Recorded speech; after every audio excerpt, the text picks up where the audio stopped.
16 December 12th. I found errors in what Michael Norman said uh, about QE. I don't know if the errors come from his interpretation of MMT or from MMT itself, but these are errors. What is QE? QE is quantitative easing, which is when the private sector buys bonds, treasuries, debt from the Treasury Department of the government and sells them to a central bank. So 3 entities are involved in it. 1, the Treasury Department of the government. 2, the private sector, which includes big banks, insurance companies, pension funds, and others. Entity number 3 is a central bank. These are the players. The bonds move from the Treasury Department of the government when they originate through and to the private sector, then to a central bank. The money flows in the opposite direction, from a central bank through private sector and to the government, Treasury Department of it. Again, these are the 3 entities. What did Michael Norman say about QE? He said that no money is created during QE. Also, because all the money which the government raised by selling the bonds already initially existed in the private sector. This is what he said. So he says that no money is being created and that all the money the government raised already existed, entirely existed. He also says that it is deflationary because it removes income from the private sector. The income he refers to is the yield, interest, yielded when the bonds mature. So if central bank buys them, then they don't receive the interest on it. So it removes income from them. Again, according to him, not according to me. So what are the errors? First error is that money is created during QE because, well, the most I could say that because a central bank is involved in it, so it just creates the money which it used to buy from the private sector. So it created money. Now suppose I will now explain it as an equation, a simple one. Suppose the treasury wanted to raise X amount of money, so it raised it X amount from the private sector, and the private sector got Y in return to selling the same bond that it bought, in return to selling them to the central bank. So the sum of the amounts of money of both the government and the private sector grew from X to X plus Y. X moved from the private sector to the government, and Y moved from a central bank to the private sector, and again, these Y were created. Now, so money was created. The amount of money grew. Now, and this is if you care about the amounts of money of both the private sector and the government. And why wouldn't you? Because what the government is going to do with its money, it is going to spend it back to the economy, to spend it back on the private sector. So it is not that this X amount of money disappeared. It didn't disappear.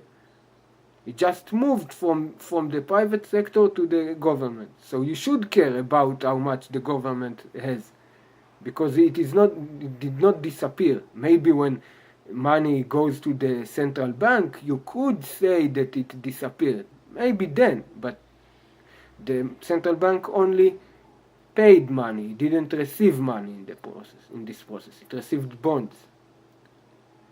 So again, that was error number 1. Error number 2 is that X did not even have to initially exist. The private sector did not have to have X initially. It could have a much smaller amount and do it even dollar by dollar if necessary. Do it by much smaller amounts than X. Suppose it needs to funnel $1 trillion from the central bank to the government, and it has only $100. With $100, it can funnel $1 trillion. How? It does it bit by bit. It does it 10 billion times in this case, in this example, if necessary, but probably less than 10 billions, as will I explain later. It does it bit by bit, dollar by dollar if necessary, and funnels all of the trillion from the central bank to the government. It didn't have to have the trillion in its deposit initially. So,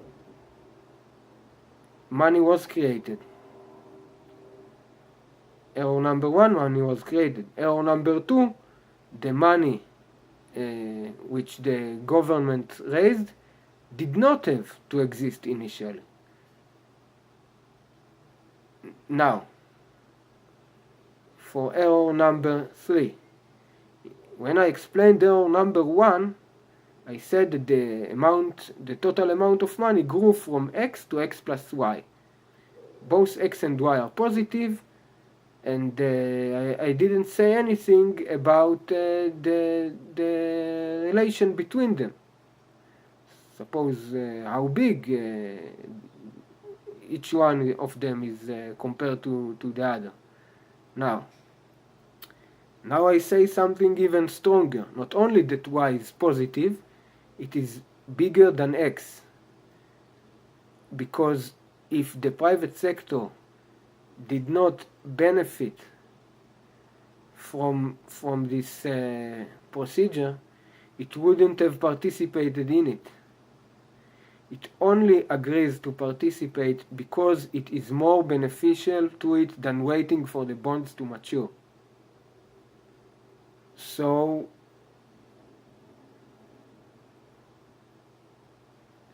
it didn't remove income from the private sector. It added income to it faster than what would have happened if the private sector only waited for its bonds to mature. So it is more inflationary than not only that it is not deflationary like he says, it is inflationary. Now, I say that was error number 3. It didn't remove income from the private sector, it added to it quicker than if QE was not in place. Now, I will get back to why does it happen, this QE. It happens because the central bank is forbidden by law, at least when QE happens, it is forbidden by law from buying directly from the government. And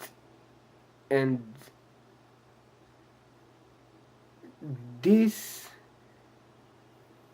I don't know, I cannot find a good explanation to why it is forbidden by law from buying directly from the government, and why is the government forbidden by law from creating the money it needs. What the central bank is for? Why does it why it exists? Whatever it does, the government, the Treasury Department could have done by itself. So, what is it for? A central bank to create money, but the government can create money. So instead of creating the money it needs, and there is no need for bonds when in the conditions where MMT is intact. I mean, no gold standard, no commodity standard, freely floating currency, whatever, all the restrictions in which MMT is correct. I also refer to this situation, not to a gold standard or something like this. No. So instead of just creating what the government needs, from creating that X amount of money and that's it, a Y amount of money had to be created, and it is bigger than X, which it means that it is more inflationary than if the government created the money that it needs. So it is more inflationary, and who benefits from it? The banks and the connected entities which participate in it, which make these quick profits, quicker than waiting for the bonds to mature, and also more safer, because it is quicker, and so it is more beneficial, and it is safer, and it is more inflationary. Safer for the banks that participate, not for the economy. So again, this is more inflationary. This is worse than simple creation of money by the government.